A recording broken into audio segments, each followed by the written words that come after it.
Hi to everyone, एक बार फिर से आप सबका स्वागत है आज के इस बर्निंग सेशन में, जहां पे हम लोग बात करने वाले हैं वक्फ बोर्ड, वक्फ बिल एंड वक्फ प्रॉपर्टी के बारे में। ये सेशन आपका शॉर्ट एंड क्रिस्प टाइप का सेशन होगा, क्योंकि इसके अंदर कुछ ही कीवर्ड्स हैं जो आपको मालूम होने चाहिए।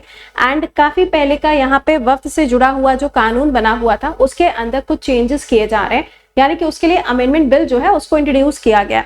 ये जो बिल है लोकसभा के अंदर इंट्रोड्यूस हुआ था, पास भी हो गया है, लेकिन अभी इसको राज्यसभा से अप्रूवल मिलना बाकी है। लेकिन क्या क्या वो चेंजेस हैं जो यहाँ पे किए जा रहे हैं, तो यहाँ आप देख पा रहे होंगे Lok Sabha passes the Waqf amendment bill 2025 और यहाँ पे जो बिल पास किया गया है, यहाँ पे आप देख पा रहे होंगे कि जो बिल पास हो रहा है इसके लिए जो यूनियन मिनिस्टर हैं किसके, माइनॉरिटी अफेयर्स के किरण रिजिजू, इनके द्वारा इस बिल को प्रेजेंट किया गया। उसके बाद में इसको सबका सपोर्ट मिला। इसके ऊपर अमित शाह जी ने भी बहुत सारी बातें बोली और उसके बाद में ये पूरा का पूरा बिल जो है लोकसभा से पास हो गया। बट इसके अंदर क्या चीजें हैं जिनको यहाँ पे चेंज करने की बात कही जा रही है, उन सभी चीजों को यहाँ पर हम लोग एक बारी से जानेंगे और देखेंगे कि कौन कौन से कीवर्ड्स हैं जो हमें यहाँ से मालूम होने चाहिए। ठीक है, चलिए आइए जरा समझते हैं। सबसे पहले किसके बारे में, वक्फ बोर्ड प्रॉपर्टी के बारे में हम जानेंगे। ठीक है, तो सबसे पहला शब्द जो यहाँ पे आपको देखने को मिलेगा वो क्या होता है, वो जुड़ा हुआ है आपके साथ में वक्फ अमेंडमेंट बिल। क्या है, वक्फ अमेंडमेंट बिल जो है इसको प्रेजेंट किया गया है 2025 में लोकसभा के अंदर। बट इसके लिए जो चेंजेस की डिमांड हुई थी, वो चेंजेस की डिमांड बहुत पहले हुई थी 2023-24 के समय पर। उस टाइम पे एक कमेटी बनाई गई और बोला गया कि यहाँ पे ये जो वक्फ बोर्ड बना हुआ है इसके अंदर काफी सारे अमेंडमेंट्स को करने की जरूरत है और बोला गया 44 से ज्यादा जो अमेंडमेंट्स हैं वो होने चाहिए। लेकिन यहाँ पे जो कमेटी बनाई गई थी, इस कमेटी को जो हेड कर रहे थे या फिर हेड कर रही थी, उन्होंने यहाँ पे जो टोटल 14 अमेंडमेंट्स हैं बोला है कि ये अमेंडमेंट्स होना इसके अंदर जरूरी है। और ये जो पर्टिकुलर कमेटी बनाई गई थी इसको हेड कौन कर रहे थे, तो नाम ध्यान रखिएगा, जगदम्बिका पाल। कौन, जगदम्बिका पाल जी यहाँ पे इसको हेड कर रहे थे। चलो ठीक है, अब यहाँ पे ये वक्फ बोर्ड होता क्या है, वक्फ प्रॉपर्टी क्या होती है, पहले हम उस चीज को समझते हैं। देखिए, जब हम बोलते हैं ना यहाँ पे वक्फ प्रॉपर्टी, सिंपल सी बात है, कोई एक व्यक्ति है जिसका नाम है ए, इसकी कोई खुद की प्रॉपर्टी है। इसने क्या किया, इसने इस प्रॉपर्टी को किसी रिलीजियस ऑर्गेनाइजेशन को दान में दे दिया या फिर उसको डोनेट कर दिया। तो ये जो प्रॉपर्टी है ना, ये क्या हो जाएगी, ये कहलाएगी वक्फ बोर्ड। अगर यहाँ पे आप देखेंगे वक्फ प्रॉपर्टी, अगर ये प्रॉपर्टी इस्लामिक रिलीजन के लिए डोनेट की गई है तो इसी को हम क्या बोलते हैं, इसी को हम बोलते हैं वक्फ प्रॉपर्टी। अब जो प्रॉपर्टी यहाँ पे डोनेट की गई है, इस प्रॉपर्टी को रेगुलेट करने के लिए कोई ना कोई अथॉरिटी होनी चाहिए। तो इसी प्रॉपर्टी को रेगुलेट करने के लिए वक्फ बोर्ड जो है, इस बोर्ड को बनाया गया था। अभी जो वक्फ बोर्ड बनाया गया था ये आज या कल का नहीं है, बल्कि इसके द्वारा 1995 में काफी सारे जो रूल्स थे उन रूल्स को बनाया गया और बोला गया कि इसके अंदर जो जो चीजें लिखी जा रही हैं उन्हीं चीजों को फॉलो किया जाएगा। लेकिन अब यहाँ पे जो अमेंडमेंट हो रहा है उसमें आप देखेंगे तो 5 मेजर चेंजेस आपको देखने को मिलेंगे। अगर एक एक करके चेंजेस की बात करें तो सबसे पहला जो चेंज यहाँ पे बोला गया है, कहा गया है कि वक्फ बोर्ड जो है जिसके पास में काफी सारी प्रॉपर्टी आ चुकी है, अगर अभी तक देखा जाए तो बहुत ज्यादा प्रॉपर्टी इकट्ठी हो चुकी है।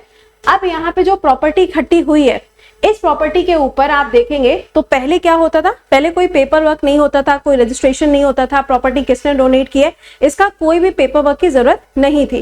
अब बोला गया है कि ये जो प्रॉपर्टी होगी, इस प्रॉपर्टी का पूरा ऑनलाइन डेटा जो है वो इकट्ठा किया जाएगा। प्रॉपर्टी किसने डोनेट की है, जिसने डोनेट किया उसके पास में प्रॉपर्टी कहाँ से आई थी, सारा का सारा ब्यौरा जो है वो इकट्ठा किया जाएगा। पहले ऐसा नहीं होता था। दूसरा क्या है, ये जो वक्फ बोर्ड बनाया गया है, इस वक्फ बोर्ड में अगर देखा जाए तो इसके अंदर महिलाएं नहीं होती थी। अब बोला गया है कि इसके अंदर 2 महिलाओं का होना अनिवार्य है। साथ ही साथ में 2 इसके अंदर ऐसे भी मेंबर्स होंगे जो कि नॉन मुस्लिम होंगे, यानी कि इस पूरे वक्फ बोर्ड को बनाया जा रहा है सेकुलर इन द नेचर। क्या किया जा रहा है, सेकुलर इन द नेचर बनाने की कोशिश की गई है।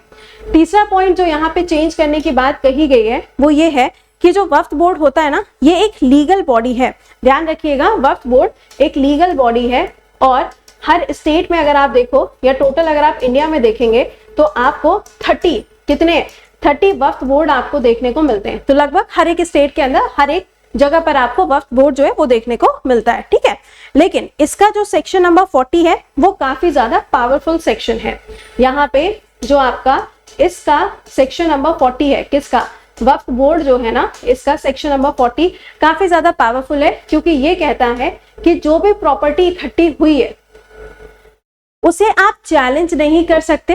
किसी ने भी वो प्रॉपर्टी डोनेट की हो, आप उसके ऊपर क्वेश्चन नहीं कर सकते। अगर वो प्रॉपर्टी एक बार से वक्फ बोर्ड के पास में आ गई है तो फिर वो प्रॉपर्टी उनकी ही रहेगी, उनसे आप ले नहीं सकते हैं। उसका यूसेज क्या हो रहा है, उससे कितना पैसा आ रहा है, आप इन सब चीजों के ऊपर क्वेश्चन नहीं कर सकते थे। बट अब बोला गया है कि सेक्शन नंबर 40 के अंदर जो बातें लिखी हुई हैं, तो इसके ऊपर कहा गया है कि वक्फ प्रॉपर्टी जो भी है, वक्फ प्रॉपर्टी जो भी है, इसके ऊपर क्वेश्चन किया जा सकता है, ठीक है। इसके ऊपर अब क्या हो सकता है, क्वेश्चन जो है वो क्वेश्चन यहाँ पे किया जा सकता है। एंड कैन नॉट बी, पहले क्या था ना, पहले मैंने बोला ना कि इसके ऊपर पहले कोई क्वेश्चन नहीं कर सकता था, तो पहले क्या था, can not be what, question. लेकिन अभी क्या है, अभी उसके ऊपर सवाल जो है वो किया जा सकता है। ये इसके अंदर आपको तीसरा चेंज देखने को मिलेगा। अगला चेंज इसमें क्या है, अगला चेंज है कि 90 डेज के अंदर अब आप हाई कोर्ट के अंदर भी इसको चैलेंज कर सकते हैं।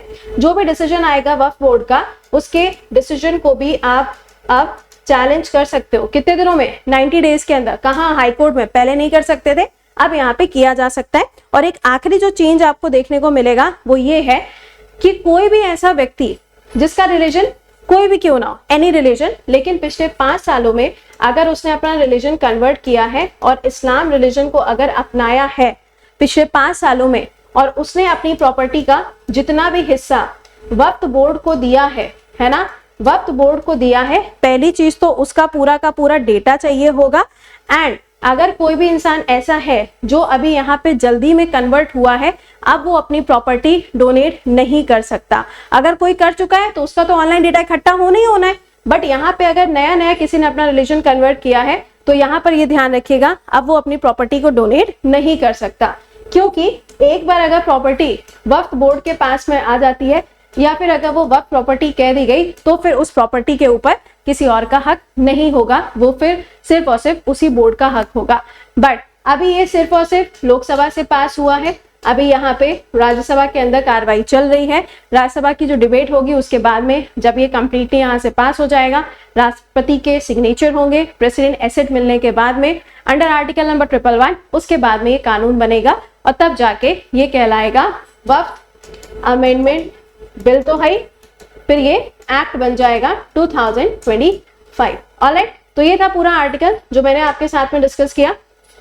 आप यहाँ पे देख पाएंगे हर एक न्यूज़पेपर के अंदर ये आर्टिकल कवर हो रहा है। तो आई होप कि आपको ये चीज समझ में आ गई होगी। बट अब आप मुझे बताएंगे हिंदू मैरिज एक्ट कौन से ईयर में आता है, उसके अलावा हिंदू सक्सेशन एक्ट कौन से एक्ट के अंदर बनाया गया, कौन से ईयर में आया, और साथ ही साथ में यूसीसी जो है इसको अभी हाल ही में कौन से राज्य के अंदर लागू किया गया है, और ये जो यूसीसी है पहले किस नाम से जाना जाता था। 4 सवाल हैं, चारों के आंसर कमेंट बॉक्स के अंदर मेंशन करिएगा। मिलेंगे आपसे कल सुबह 7 बजे। तब तक खुश रहिए, मुस्कुराते रहिए। Bye bye and take care to all.